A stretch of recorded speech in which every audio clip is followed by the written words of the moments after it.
नमस्कार दोस्तों, आप सभी का प्राइडलेस इंस्टीट्यूट में स्वागत है। साथियों, हमारी बात चल रही थी dual nature of matter and radiation के ऊपर। तो मेरे भाई, हम लोग इसके ऊपर लगातार 2 दिनों से चर्चा कर रहे हैं। आज हमारी तीसरी क्लास है dual nature of radiation and matter के ऊपर मेरे भाई, यानी कि पदार्थों तथा विकिरण की द्वि प्रकृति के ऊपर हमारी बात चल रही है। इसके अंतर्गत हम लोग बहुत सारे सेगमेंट को कवर कर लिए हैं, जिसमें आपका ये डुअल नेचर ऑफ रेडिएशन क्या होता है इसको भी हम लोग देख चुके हैं, और साथ ही साथ हम लोग ने इस पर फोटो इलेक्ट्रिक इफेक्ट को भी देख लिया है कि फोटो इलेक्ट्रिक इफेक्ट क्या होता है, कैसे होता है, क्यों होता है, उसके पीछे का कारण क्या है।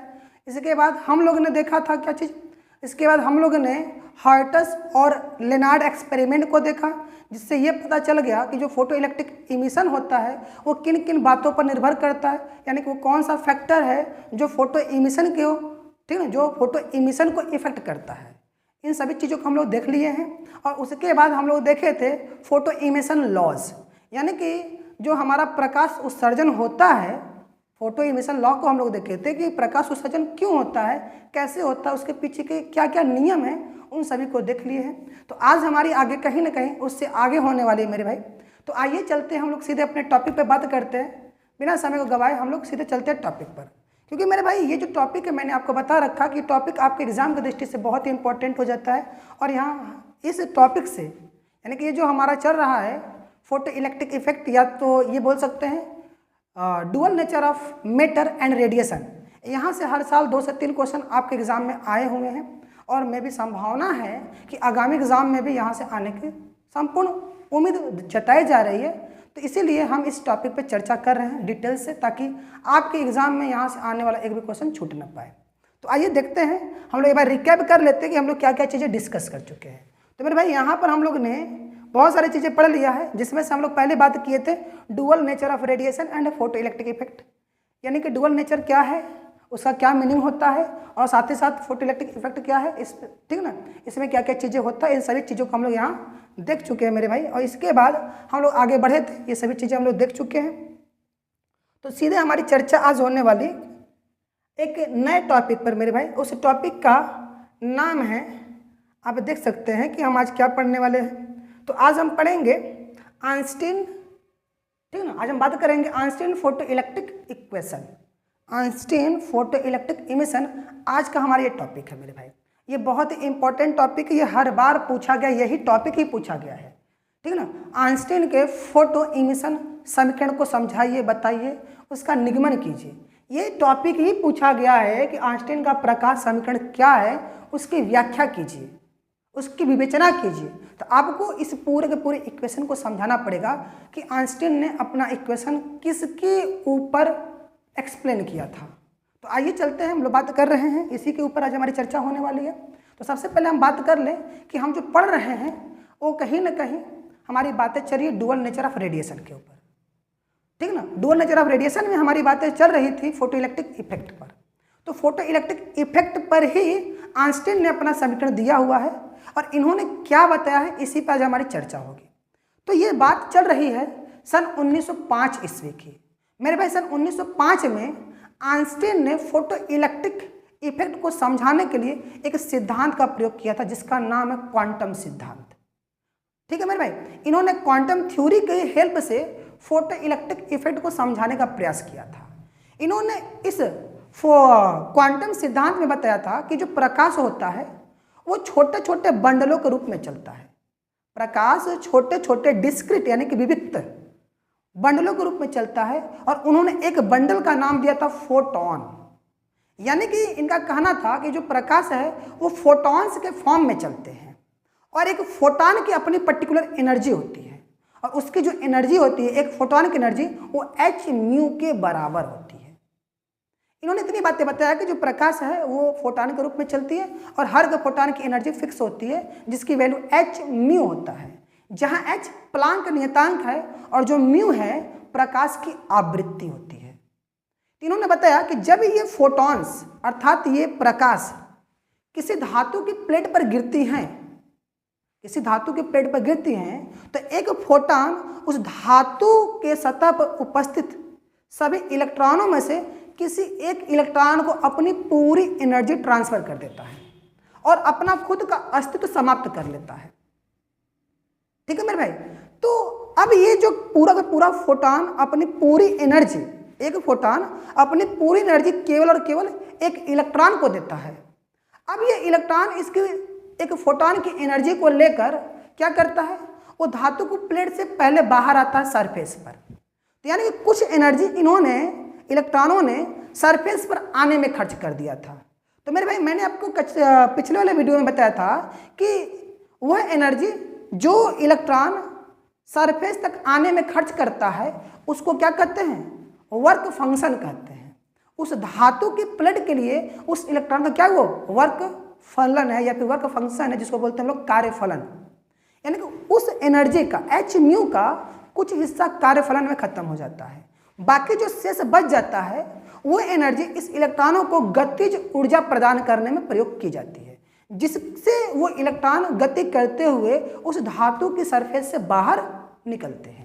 ये बातें उन्होंने बताया कि इलेक्ट्रॉन बाहर कैसे निकलते हैं। जब इलेक्ट्रॉन धातु के सतह से निकलना प्रारंभ करते हैं मेरे भाई, तो इसी घटना का नाम था इसी घटना का नाम था क्या, आप फोटो इलेक्ट्रिक इफेक्ट कह रहे थे। ठीक है मेरे भाई, इसी घटना को आप लोग फोटो इलेक्ट्रिक इफेक्ट कह रहे थे, यानी कि प्रकाश विद्युत प्रभाव बोल रहे थे। प्रकाश विद्युत प्रभाव में हो क्या रहा था, जब कोई एक निश्चित फ्रीक्वेंसी की लाइट यानी कि प्रकाश किसी धातु की प्लेट पर गिरती है तो धातु की सतह से इलेक्ट्रॉनों का उत्सर्जन होने लगता है, जिसको हम लोग प्रकाश विद्युत प्रभाव कह रहे थे। तो यही बातें इस आइंस्टीन साहब ने समझाया था क्वांटम सिद्धांत के माध्यम से, और इसके लिए उन्होंने एक इक्वेशन बाकायदा दिया था जिसको हम लोग आइंस्टीन का फोटो इलेक्ट्रॉन या फिर फोटो इमिशन इक्वेशन कहते हैं। आज हमारी बातें उसी इक्वेशन पे होने वाली है, उसी को हम लोग यहाँ पे डेरिवेशन करने का प्रयास करते हैं। आइए चलते हैं हम लोग सीधे अपने टॉपिक पर बात करते हैं डेरिवेशन से। आई होप आपको बातें समझ में आ गई होगी कि इसमें क्या करना है हम लोग को। वो सभी चीज़ें जो मैंने अभी आपको एक्सप्लेन किया ओरल, इसी को हम लोग यहाँ पर थ्योरी के माध्यम में लिख कर उसको हम लोग नोट आउट कर लेते हैं, और वही हमारे एग्जाम में आएगा मेरे भाई। ये आप लिख के ले लीजिएगा, वो आपके एग्जाम में छपेगा तो छपेगा, ये मेरा दावा है। तो आइए चलते हैं हम लोग समय को गवाए बगैर हम बात करते हैं अपने आइंस्टीन के फोटो इमिशन इक्वेशन के ऊपर। आइए देखते हैं। तो हम बात करते हैं सीधे हम अपने टॉपिक पर मेरे भाई। तो हमारी बातें हो रही है कब की मेरे भाई, सन 1905 की, 1905 की बातें कर रहे हैं। ठीक है मेरे भाई, हम 1905 की चर्चा आपसे हम यहाँ करने वाले हैं। अब इस 1905 में आइंस्टीन साहब आते हैं, ठीक है ना। 1905 में ठीक आइंस्टीन ने क्वांटम सिद्धांत के आधार पर, किस आधार पर मेरे भाई, क्वांटम सिद्धांत, क्वांटम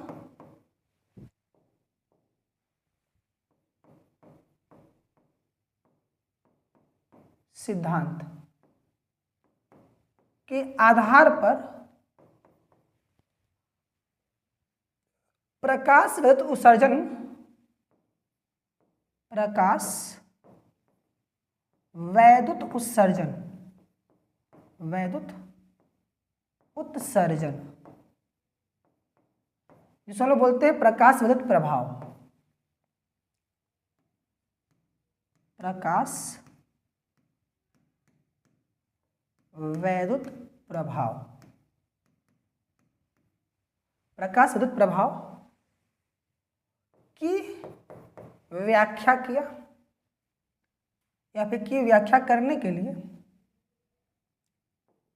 की व्याख्या किया। इसके लिए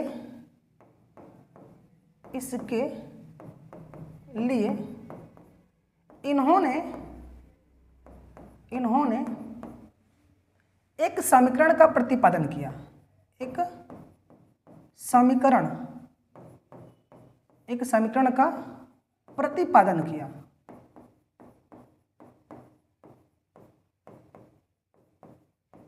जिसे जिसे आइंस्टीन का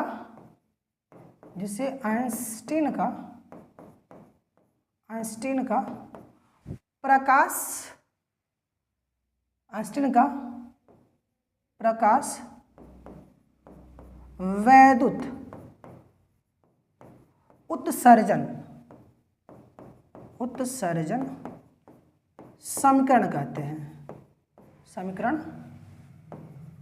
कहते हैं। ठीक है मेरे भाई, ये तो रही बातें इनके समीकरण की कि इन्होंने समीकरण जब दिया तो किस बेस पर दिया है, प्रकाश विद्युत प्रभाव को समझाने के लिए दिया है। तो हम बात करते हैं इन्होंने प्रकाश को समझाने के लिए क्वांटम सिद्धांत का यूज किया है। हम सीधे बात करते हैं क्वांटम सिद्धांत की, क्वांटम सिद्धांत क्या बताता है, ठीक है ना। तो आइए बात करते हैं अकॉर्डिंग टू क्वांटम सिद्धांत, अकॉर्डिंग टू क्वांटम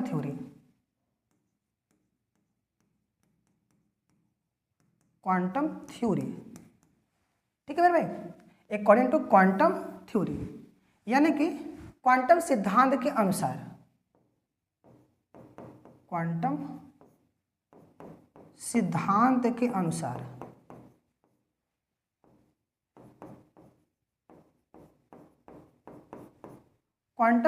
अनुसार कौन सी बात हुई है मेरे भाई, क्वांटम सिद्धांत के अनुसार क्या बात हुई है, हम इस पर चर्चा कर लेते हैं। पहली बात क्या हुई थी मेरे भाई, क्वांटम सिद्धांत के अनुसार पहली बात हुई थी जो प्रकाश है वो पैकेटों अथवा बंडलों के रूप में चलता है।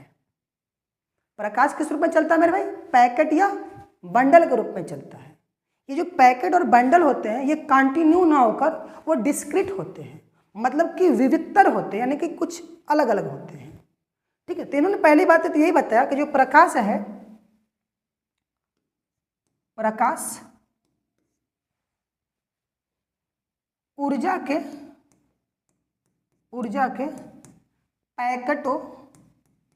पैकेटों या बंडलों के रूप में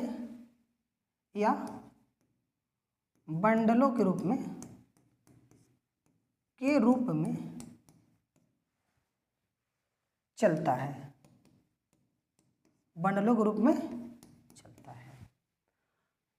और ये जो पैकेट या बंडल है इसको क्वांटम सिद्धांत फोटॉन नाम कहता है, यानी कि जो ऊर्जा का पैकेट या बंडल है इसको फोटॉन कहा गया, ठीक है ना, जिसे फोटॉन कहते हैं, जिसे फोटॉन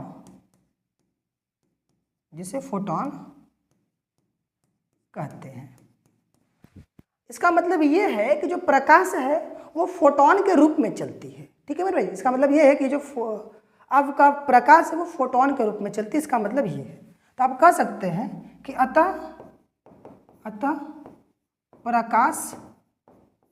प्रकाश फोटॉन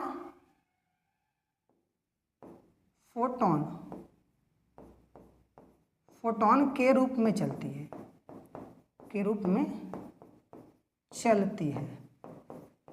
ठीक है मेरे भाई। इसका मतलब तो ये हुआ। और हर एक फोटॉन की अपनी एक एनर्जी होती है और प्रत्येक फोटॉन की अपनी एक निश्चित एनर्जी होती है। दूसरी बात ये बात है, प्रत्येक फोटॉन की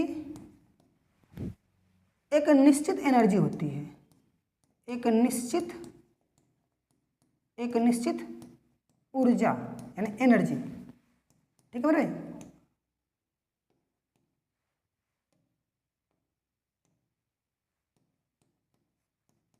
एनर्जी होती है।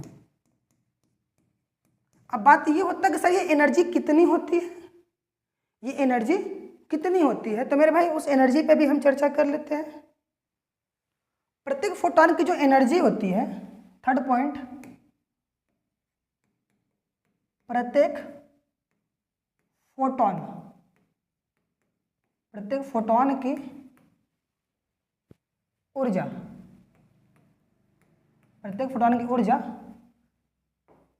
h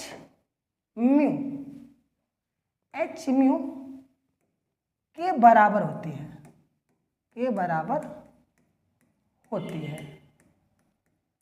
प्रत्येक फोटॉन की कितनी एनर्जी होती है मेरे भाई? एच म्यू होती है। अब ये एच क्या है मेरे भाई? इसको समझ लीजिए, जहां एच प्लांक कांस्टेंट कहलाता है, ये प्लांक नियतांक है, प्लांक नियतांक है, ये प्लांक नियतांक कहलाता है मेरे भाई। इसको आपको समझना पड़ेगा, ठीक ना। ये प्लांक नियतांक, और यहाँ पर इसकी जो वैल्यू होती है एच की वैल्यू, ये होता है 6.626 इंटू 10 के पावर -34 अर्ग सेकेंड होता है, ठीक है मेरे, -34 अर्ग सेकेंड होता है, अर्ग सेकेंड होता है। इसको आपको ध्यान देना है। और ये जो म्यू है, इस म्यू की जो ये जो म्यू है, ये कहलाता है फ्रीक्वेंसी ऑफ लाइट, यानी कि प्रकाश की आवृत्ति है। ये क्या मेरे भाई? प्रकाश की आवृत्ति, ये प्रकाश की आवृत्ति, इसको समझिए। इतनी भाषा उसने बताया था कि ये है। अब इसने बताया कि जब ये फोटोन किसी धातु की सतह पर गिरता है तो ये फोटोन जो है ना अपनी संपूर्ण ऊर्जा उस सतह में स्थित इलेक्ट्रॉनों में से किसी एक इलेक्ट्रॉन को देता है। सभी इलेक्ट्रॉन को नहीं देता है, किसी एक इलेक्ट्रॉन को देता है। अगली पॉइंट भी वो लिख लीजिए। इन्होंने आगे बताया था कि जब कोई फोटोन किसी धातु के पृष्ठ पर, किसी धातु की पृष्ठ पर, पृष्ठ का मतलब सतह, किसी धातु के पृष्ठ पर गिरता है, किसी धातु के पृष्ठ पर गिरता है तो पृष्ठ में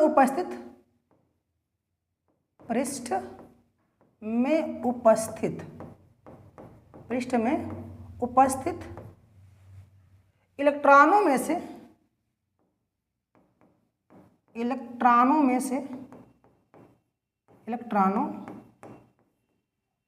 से किसी एक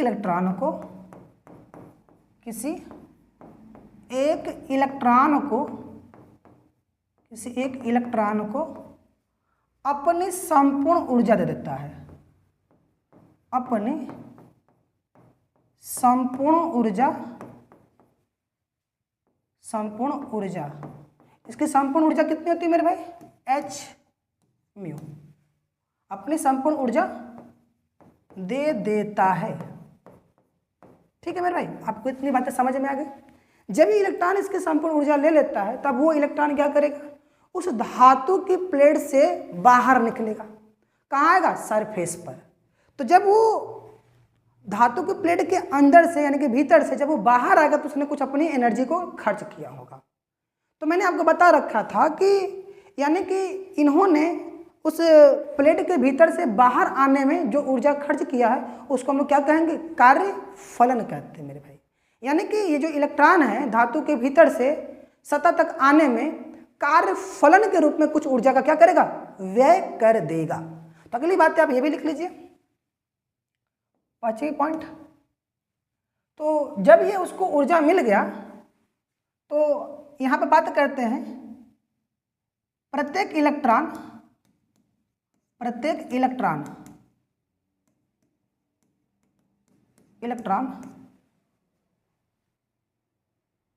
एच म्यू ऊर्जा के कुछ भाग को धातु के भीतर से सतह तक आने में खर्च कर देते हैं। कुछ भाग को धातु के भीतर से सतह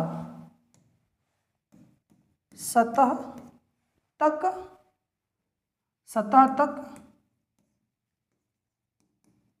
आने में खर्च कर देते हैं,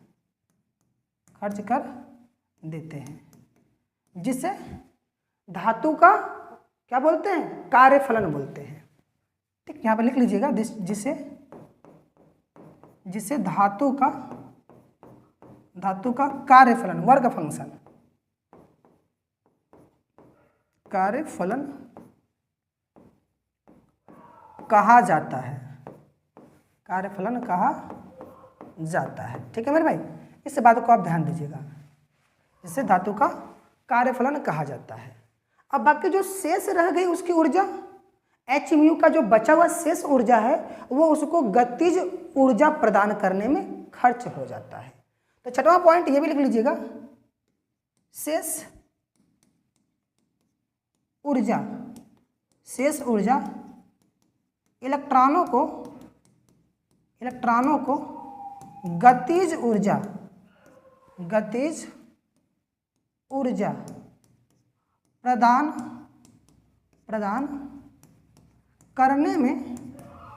प्रदान करने में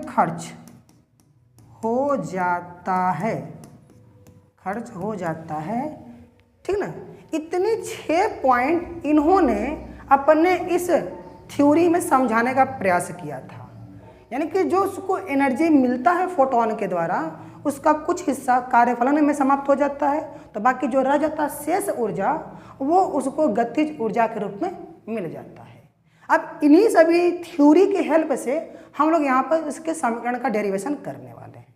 आई होप आपको बातें थ्योरी समझ में आ गई होगी कि क्या क्या हुआ है इस क्वांटम सिद्धांत के अंदर, जिसको आइंस्टाइन ने समझाने का प्रयास किया था।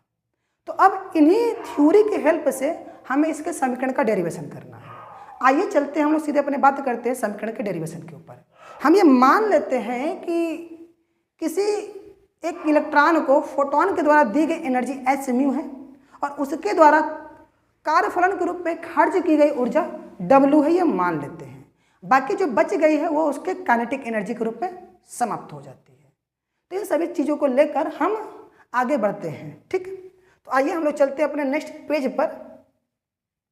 तो मेरे भाई आइए, तो हम ये मान लेते हैं कि माना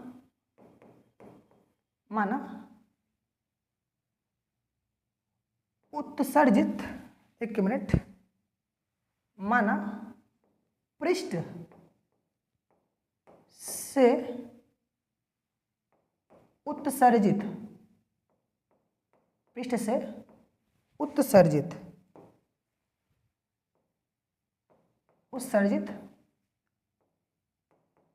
इलेक्ट्रॉन के लिए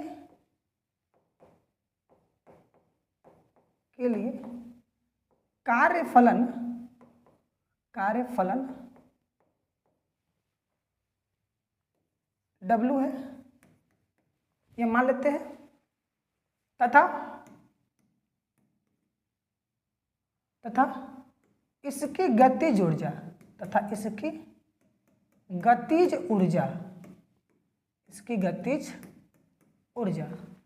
कितना मेरे भाई, इसकी जो गतिज ऊर्जा है वो हम मान लेते हैं E सफिक्स में K है, ठीक है ना।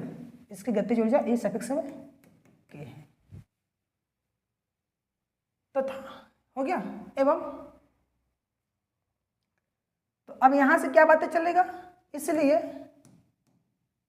ये जो एच म्यू एनर्जी होगा ये दो रूपों में खर्च होगी, एक तो उसके वर्क फंक्शन में और दूसरा उसके काइनेटिक एनर्जी में खर्च होगा मेरे भाई। इसको आप इक्वेशन नंबर फर्स्ट मान लीजिएगा। आई होप आपको बात इतनी समझ में आ गई होगी कि मैं ये कैसे लिख पाया हूँ।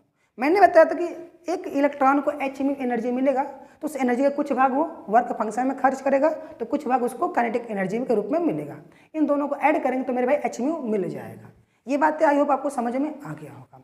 और दूसरी बात आपको ये भी पता है कि किसी भी इलेक्ट्रॉन को निकलने के लिए, किसी भी इलेक्ट्रॉन को सतह से उत्सर्जित होने के लिए एक मिनिमम फ्रीक्वेंसी की आवश्यकता पड़ती है, जिसको हम लोग बोलते हैं देहली आवृत्ति। अगर देहली आवृत्ति से कम आवृत्ति का, अगर इलेक्ट्रॉन को से कम आवृत्ति का प्रकाश मिल रहा है तो मेरे भाई वो इलेक्ट्रॉन उत्सर्जित नहीं हो सकता है। तो किसी इलेक्ट्रॉन को उत्सर्जित होने के लिए, कम से कम उत्सर्जित होने के लिए, यानी कि उसके धातु के भीतर से सतह तक आने के लिए कम से कम कितना एनर्जी चाहिए मेरे भाई, कम से कम कितना फ्रीक्वेंसी चाहिए, फ्रीक्वेंसी कितना चाहिए, म्यू चाहिए, म्यू नॉट जिसको कहते हैं, यानी कि देहली आवृत्ति चाहिए। तो आइए हम बात करते हैं यहाँ पर देहली आवृत्ति की। तो आते हैं बात करते हैं, तो यहाँ बात करते हैं इलेक्ट्रॉन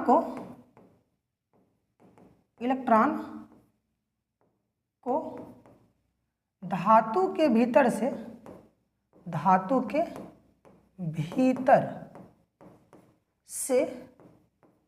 सतह तक आने के लिए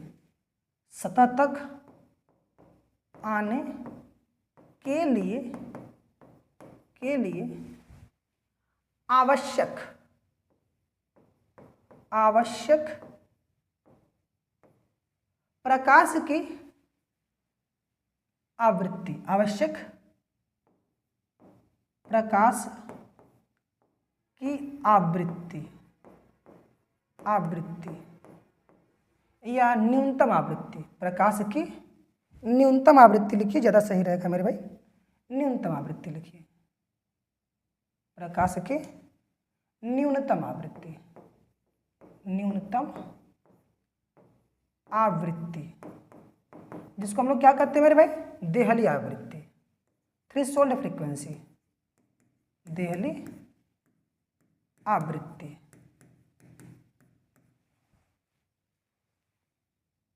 कितना मेरे भाई, म्यू नॉट है, ये हम मान लेते हैं, ठीक है ना। इलेक्ट्रॉनों को धातु के भीतर से सतह तक आने के लिए आवश्यक प्रकाश की न्यूनतम आवृत्ति म्यू नॉट है, ठीक है ना। इतना हम मान लेते, इतना होता है, यानी कि इस आवृत्ति से इलेक्ट्रॉन केवल कहाँ तक आ पाएगा, सतह तक आ पाएगा।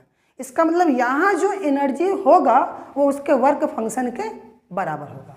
इसका मतलब कि यहाँ पर जो एनर्जी मिलेगा, अतः एच म्यू से संबंधित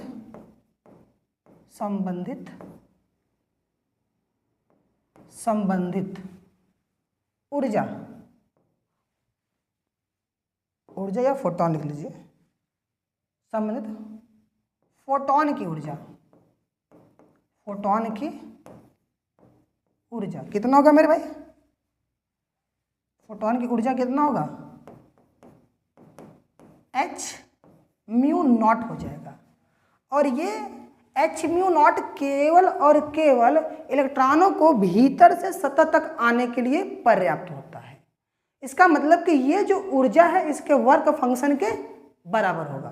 बात समझ में आया? क्योंकि इतनी ऊर्जा से वो इलेक्ट्रॉन केवल भीतर से सतह तक आया है, तो धातु के भीतर से सतह तक आने में खर्च की गई ऊर्जा को उसका कार्यफलन कहते हैं मेरे भाई। इसका मतलब ये किसके बराबर होगा, ये कार्यफलन के बराबर हो जाएगा, ठीक है ना। तो यहाँ पर लिखेंगे जो कार्यफलन के बराबर हो जाती है, ठीक है ना। जो कार्यफलन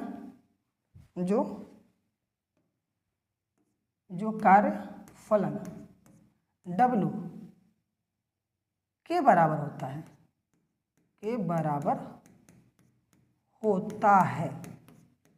ठीक है भाई। अतः इस बात को लिख सकते हैं, इसलिए W बराबर क्या हो जाएगा, एच म्यू नॉट हो जाएगा। ये क्वेश्चन नंबर आपका क्या हो जाएगा, 2। अब समीकरण 2 से W का मान समीकरण 1 में रख दीजिए। समीकरण 2 से W का मान समीकरण 1 में रख दीजिए। तो यहाँ पर लिखेंगे समीकरण 2 से W का मान समीकरण 1 में रखने पर रखिए तो क्या मिलेगा, H mu is equal to आपको मिलेगा H mu naught plus kinetic energy तो यहाँ से काइनेटिक एनर्जी की वैल्यू क्या मिल जाएगी मेरे भाई, यहाँ से काइनेटिक एनर्जी की वैल्यू आपको मिल जाएगी, इस एच म्यू नॉट को उस पर भेज दीजिए, पश्चांतर कर दीजिए। तो H mu minus H mu not हो जाएगा। तो यहाँ से आप निकाल सकते हैं अपनी वैल्यू को। तो यहाँ से आपको काइनेटिक एनर्जी क्या मिलेगा, आगे लिख लेते हैं यहाँ पर। तो काइनेटिक एनर्जी की वैल्यू हो जाएगी, यहाँ से आप H कॉमन ले लीजिए तो आपको मिलेगा क्या मेरे भाई, आपको मिलेगा म्यू माइनस म्यू नॉट मिल जाएगा, म्यू माइनस म्यू नॉट मिलेगा। और इसी को आप लिखते हैं kinetic energy is equal to H into delta mu, H into delta mu है मेरे भाई। यही आपका क्या कहलाता है, आइंस्टीन इक्वेशन कहलाता है मेरे भाई, यही आपका आइंस्टीन इक्वेशन कहलाता है। इसको हम थोड़ा सा आगे भी एक्सप्लेन करने का प्रयास कर रहे हैं, ठीक है मेरे भाई। तो आइए, तो यहाँ से हमें क्या मिल गया, काइनेटिक एनर्जी बराबर मुझे मिल गया H इंटू में mu minus mu naught, mu minus mu naught. और काइनेटिक एनर्जी बराबर क्या होता है, सिंस काइनेटिक एनर्जी बराबर होता 1/2 mv², mv², यानी कि मुझे मैक्सिमम काइनेटिक एनर्जी चाहिए तो हमें ये वैल्यू रखना पड़ेगा, ठीक है ना, v मैक्स, तो क्या रख दीजिए, तो 1/2 mv² इंटू मैक्स, यानी कि मैक्सिमम वेलोसिटी बराबर क्या मिल जाएगा, h इंटू में म्यू माइनस म्यू नॉट मिल जाएगा। और यहीं से आप इसी को क्या कहते हैं मेरे भाई, यही है क्या आपका आइंस्टीन इक्वेशन, यही आपका क्या मेरे भाई, आइंस्टीन समीकरण, आइंस्टीन समीकरण है, यही आपका आइंस्टीन समीकरण। अब इसके हेल्प से आप v² की वैल्यू फाइंड कर सकते हैं कि भैया वहाँ पर फोटोन की गति कितनी है, यहीं से आप v² फाइंड कर सकते हैं मेरे भाई। v², v मैक्स बराबर क्या हो जाएगा, ये हो जाएगा आपका 2h/m इंटू में म्यू माइनस म्यू नॉट हो जाएगा। ये भी आपका एक इक्वेशन बन जाता है। और यहाँ से v मैक्स की वैल्यू कितनी हो जाएगी मेरे भाई, ये बन जाएगा √2h/m इंटू में म्यू माइनस म्यू नॉट। आप इसको भी सॉल्व कर सकते हैं, लेकिन आपका ये जो इक्वेशन है मेरे भाई, ये जो इक्वेशन है इसको और इसको, ये दोनों को ही हम लोग आइंस्टीन इक्वेशन बोलते हैं। आपको यहीं तक डेरिवेशन करना होता है इस सेगमेंट के अंदर। आई होप आपको बातें समझ में आ गया कि ये आइंस्टीन इक्वेशन का डेरिवेशन किस प्रकार से किया जाएगा मेरे भाई। तो चलिए, इस तरीके से आपने पूरे आइंस्टीन समीकरण को कैसे डिराइव किया जाता है इसको आपने देख लिया, ठीक है ना। अब हम बात करते हैं थोड़ा से आगे फोटोन से संबंधित कुछ बातों को। तो हम बात करते हैं फोटोन के कुछ महत्वपूर्ण अभिलक्षण, यानी कि फोटोन के पास कौन कौन से प्रॉपर्टीज होते हैं, इनको भी हम लगे हाथ देख लेते हैं। जिस फोटोन का हम लोग यूज करके हम लोग फोटो इलेक्ट्रिक इफेक्ट को देखे हैं और उसी के हेल्प से हम लोग आइंस्टीन के इक्वेशन को डेराइव किए हैं। तो उस फोटोन के अंदर कौन कौन से प्रॉपर्टीज होते हैं उसको भी एक बार देख लेते हैं। तो मेरा जो फोटोन होता है, इसकी पहली प्रॉपर्टी आप समझिएगा क्या, कि ये किसी भी स्रोत से विकिरण फोटोनों के रूप में उत्सर्जित होता है। यानी कि ये जो रेडिएशन निकलता है मेरे भाई, किसी भी सोर्स से अगर रेडिएशन निकल रहा है तो कहीं ना कहीं फोटोन के रूप में निकलता है। किसी भी सोर्स से निकलने वाला जो रेडिएशन मतलब प्रकाश है, वो विकिरण जो है, प्रकाश को ही विकिरण कहा जाता है, वो फोटोन के रूप में होता है। ये बातें बताया जाता है। और ये जो फोटोन है एक सरल रेखा में चलता है, एक स्ट्रेट लाइन में चलती है। और ये जो है वो 3×10⁸ मीटर पर सेकंड के वेग से चलता है। यानी कि जो फोटोन है, फोटोन वो एक सीधी रेखा में 3×10⁸ मीटर प्रति सेकंड के वेग से चलता है। और किसी भी स्रोत से निकलने वाले जो प्रकाश होते हैं वो फोटोन के रूप में ही चलते हैं। और उस फोटोन का जो स्पीड है वो 3×10⁸ मीटर पर सेकंड होता है, जिसको हम लोग प्रकाश की चाल कहते हैं। इसका मतलब प्रकाश फोटोन के स्पीड से चल रहा है, ठीक है मेरे भाई। अगला क्या है, ये कह रहा है कि समान तरंग दैर्ध्य अथवा आवृत्ति के संगत उत्सर्जित सभी फोटोनों की ऊर्जा क्या होती है मेरे भाई, h म्यू होती है। मैंने भी आपको बताया कि प्रत्येक फोटोन की ऊर्जा h म्यू के बराबर होती है। प्रत्येक फोटोन की ऊर्जा h म्यू के बराबर होती है। अगर प्रत्येक फोटोन की आवृत्ति समान हो तो उसकी ऊर्जा भी समान हो जाएगी h म्यू के अकॉर्डिंग। थर्ड बात क्या है, करा कि एक ही स्रोत से उत्सर्जित सभी फोटोन का निर्वात में वेग एक समान होता है।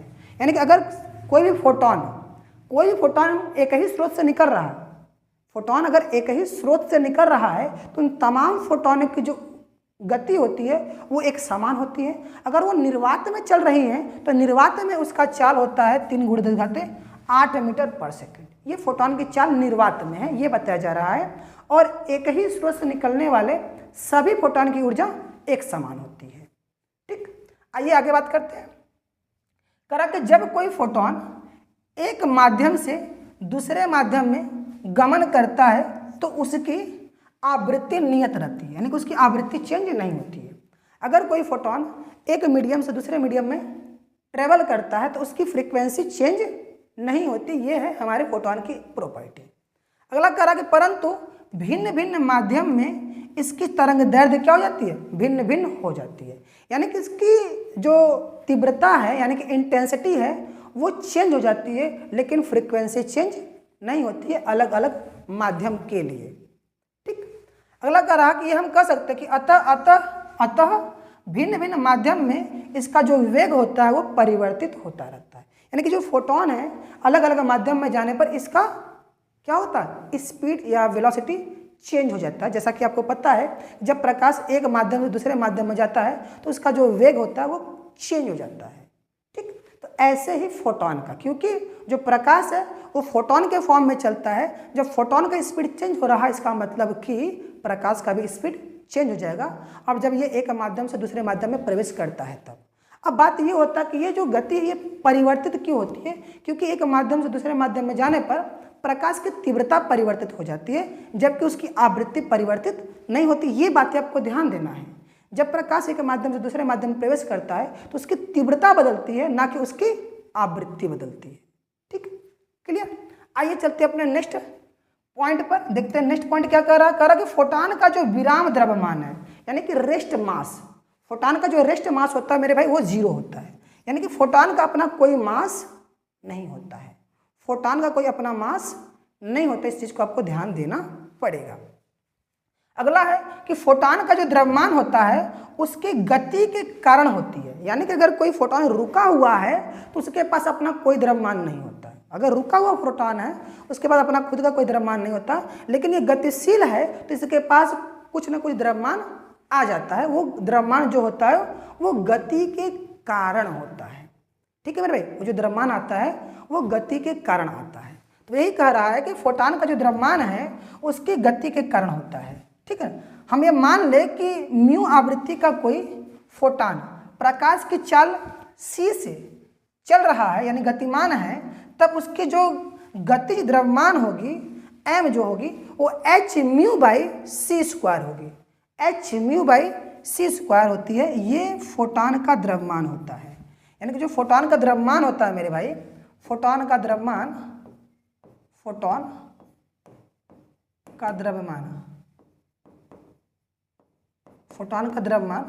m बराबर जो होता है वो h μ/c² होता है। h μ/c², इसको ध्यान दीजिएगा। ठीक है ना। और जो फोटोन का संवेग होता है, ठीक है ना, संवेग यानी कि मोमेंटम, ये होता है आपका p = mc। और यहीं से आप m की वैल्यू यहाँ रखें तो आपको क्या मिलेगा, p बराबर आपको मिलेगा h μ/c मिल जाएगा मेरे भाई। ये फोटोन का मोमेंटम है, ये फोटोन का काइनेटिक मास है या फिर सॉरी मोबाइल मास है, गतिज द्रव्यमान ये कहलाता है मेरे भाई। इस तरीके से ये कुछ प्रॉपर्टी हमारे फोटोन की, इसको भी आपको ध्यान देना है क्योंकि यहाँ से भी हमारे ऑप्शनल क्वेश्चन बनाए गए हैं। आई होप आपको बातें क्लियर हो गया होगा कि फोटोन के पास कौन कौन सी प्रॉपर्टी होती है। ठीक, तो मेरे भाई इस तरीके से आपने आज सभी पॉइंट को क्लियर कर लिया कि आइंस्टीन का समीकरण क्या होता है, उसका डेरिवेशन कैसे करते हैं। और इसके बाद हम लोग आज देख लिए कि ये जो फोटोन है उसके पास कौन कौन सी प्रॉपर्टी है, और कुछ प्रॉपर्टी यहाँ पर भी है। ये आपका 6वां नंबर प्रॉपर्टी हो जाएगा कि जो फोटोन होता है वो क्या होता है, एक विद्युत उदासीन कण है। फोटोन जो है वो विद्युत उदासीन कण है, इसका मतलब फोटोन न्यूट्रल होता है, उसके ऊपर कोई चार्ज नहीं होता है। नेक्स्ट ये 7 नंबर पॉइंट है मेरे भाई, आपका 7 नंबर पॉइंट, इसको ध्यान दीजिएगा। कह रहा कि जो मैक्स प्लैंक है उनके अनुसार किसी स्रोत से फोटोनों का उत्सर्जन सतत रूप से नहीं होता है, यानी कि किसी भी स्रोत से जो फोटोन निकलते हैं वो कॉन्टिन्यूअस नहीं निकलते हैं, वो डिसकॉन्टिन्यूअस मतलब डिस्क्रीट होते हैं, वो विविक्त होते हैं, यानी कि वो बारी बारी से आते हैं, एक लगातार नहीं होते हैं, वो रुक रुक के गिरते हैं। ये इन्होंने बताया कि किसी भी स्रोत से फोटोनों का जो उत्सर्जन होता है वो सतत ना हो करके क्या होता है मेरे भाई, असतत होता है, मतलब डिसकंटिन्यूअस होता है। ठीक, अगला है 8वां नंबर पॉइंट कि जो आइंस्टीन है इनके अनुसार ये कहा गया है कि जो फोटोन कण है, जो फोटोन है वो कण के रूप में उत्सर्जित होकर मुक्त आकाश में प्रकाश के वेग से चलते हैं। ये जो फोटोन है ये तरंग के रूप में नहीं चलते हैं, फोटोन तरंग के रूप में नहीं चलते, फोटोन कण के रूप में चलते हैं, कण के रूप में चलते हैं, और वो मुक्त आकाश का मतलब फ्री स्पेस में यानी कि वैक्यूम में वो प्रकाश के चाल से गति करते हैं। ये जो फोटोन है वो कण के रूप में चलते हैं, पहला चीज तो आपको ये समझना है, और ये मुक्त आकाश में प्रकाश के वेग यानी कि सी वेग से चलते हैं। ये बातें यहाँ कहा गया है, और इसका जो अस्तित्व है तब समाप्त होता है जब यह द्रव्य से अंतःक्रिया करता है, यानी कि ये जब किसी भी मटेरियल से जब जाकर टकराते हैं तो इनका जो एग्जिस्टेंस है वो समाप्त हो जाता है।